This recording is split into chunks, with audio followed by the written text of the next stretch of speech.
Hey, bonjour tout le monde, j'espère que vous allez bien. Je vous propose à tous une deuxième vidéo dédiée à des notions qui peuvent être intéressantes de connaître à l'heure actuelle.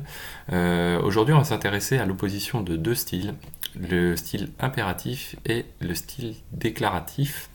Donc là, on est sur la mise en place d'infrastructures. Ça va vous parler assez facilement, puisqu'en fait, c'est souvent repris, c'est en tout cas des fortes évolutions apportées dans les dernières technologies, comme Kubernetes, Docker.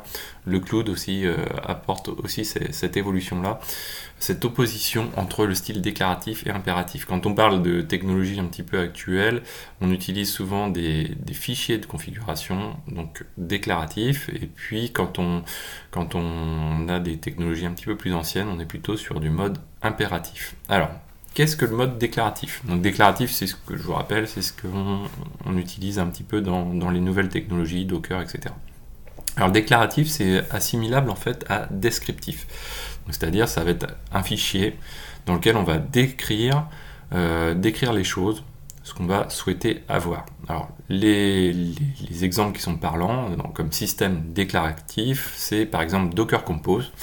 Dans Docker Compose, on peut considérer qu'on est sur des fichiers déclaratifs quand on fait un Docker Compose, puisqu'en fait, on décrit l'état de ce qu'on souhaite avoir. Exactement de la même manière, on a les déploiements Kubernetes, donc c'est exactement le même principe. Après, il y a la manière dont on va stocker ces éléments-là. Par exemple, dans Kubernetes, on peut stocker des fichiers de configuration de manière diverse et variée. Mais là, ce qui est important, c'est bien de comprendre cet élément déclaratif. Alors, c'est quoi? C'est on décrit un état désiré en système déclaratif. C'est-à-dire qu'on n'est pas maître de l'état final, c'est on décrit ce qu'on souhaite avoir, donc le nombre d'instances d'un élément, et puis c'est le système qui va ensuite gérer l'état de ces éléments pour s'assurer qu'il atteigne, qu'on soit toujours dans l'état qu'a demandé l'utilisateur. Donc c'est valable quand on fait de la scalabilité, mais pas forcément. Mais si par exemple je veux deux pods ou deux conteneurs d'un Nginx, donc moi je vais avoir un fichier de description, par exemple un Docker Compose, où je vais dire voilà, je veux deux services qui contiennent un conteneur Nginx avec des noms, etc. Et je passe cette commande au système, donc à Docker en l'occurrence, et c'est lui qui va se charger d'atteindre cet élément-là. On n'aura pas forcément l'état désiré aussitôt, mais en tout cas c'est le système qui le gère, et il le gère dans le temps. Donc ça, c'est la forte évolution des dernières années, c'est-à-dire qu'en fait, si on perd un des conteneurs, c'est le système est capable de s'en rendre compte et de mettre en place les actions pour pouvoir atteindre de nouveau l'état désiré, ou en tout cas, il essaye d'atteindre cet élément-là.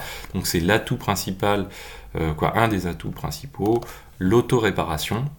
Ça permet de faciliter aussi le maintien en condition, bien sûr, puisqu'on a décrit une première fois ce qu'on souhaite avoir. Là, c'est le système qui s'assure du maintien en condition. On n'a pas besoin d'avoir un monitoring, on va dire, élevé pour checker l'ensemble des éléments, pour être sûr qu'on est toujours up et d'avoir une personne qui remet les choses comme il faut quand ça a évolué. Donc ça apporte une forte simplicité de gestion. Alors l'opposition avec l'impératif. Alors l'impératif, c'est quoi? C'est un système dont on maîtrise l'état final.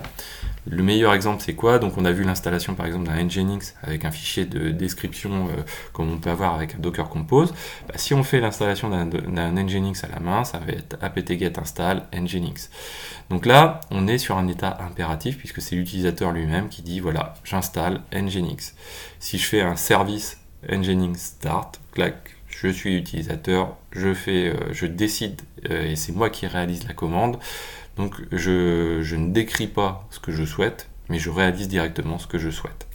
Donc en fait, c'est le demandeur qui analyse l'état final et qui s'assure de celui-ci. Voilà, en gros. La manière de simplifier les choses. Donc je vous invite aussi dans la description à me dire ce que vous pensez de l'un et de l'autre. Et puis voilà, moi le but de ces vidéos c'est aussi de discuter un petit peu autour de ces sujets. L'atout de l'impératif c'est qu'on sait exactement ce qu'on a fait, mais quand on l'a et dans l'état dans lequel on l'a. Par contre, le pendant, la difficulté, ça demande une gestion régulière, c'est-à-dire un suivi régulier, un monitoring peut-être un peu plus élevé.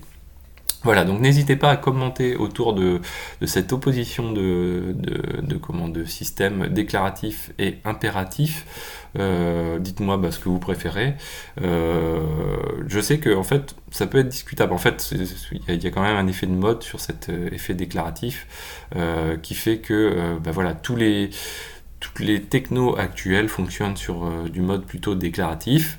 Il y a un effet de mode, effectivement, et ce qui fait que ça marche plutôt bien, puisqu'en fait tout est développé autour de ça, mais le système impératif aussi a fait ses preuves par le passé.